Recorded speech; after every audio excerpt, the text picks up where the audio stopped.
بسم الله الرحمن الرحيم. ويل للمطففين الذين إذا اكتالوا على الناس يستوفون وإذا كالوهم أو وزنوهم يخسرون. ألا يظن أولئك أنهم مبعوثون ليوم عظيم يوم يقوم الناس لرب العالمين. كلا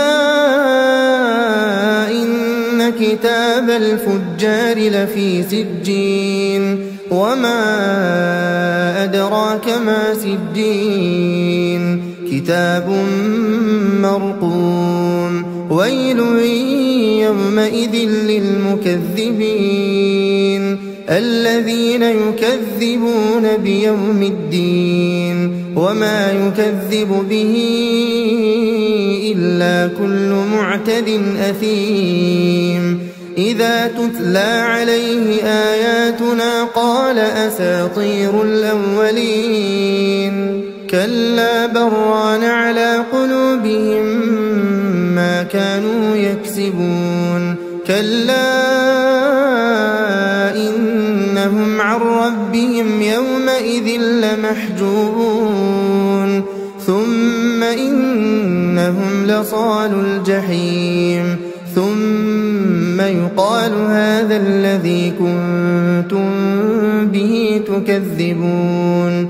كلا إن كتاب الأبرار لفي عليين وما أدراك ما عليون كتاب مرقوم يشهده المقربون.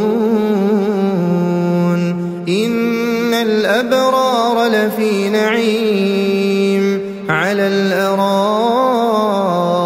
ينظرون تعرف في وجوههم نضرة النعيم يسقون من رحيق مختوم ختامه مسك وفي ذلك فليتنافس المتنافسون.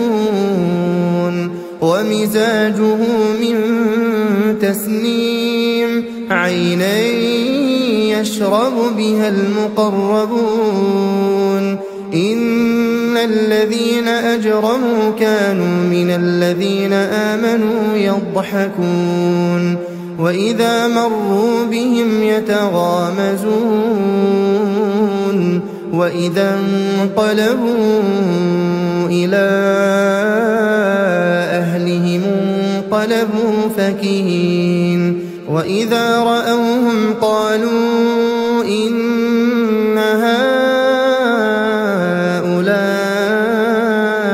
لضالون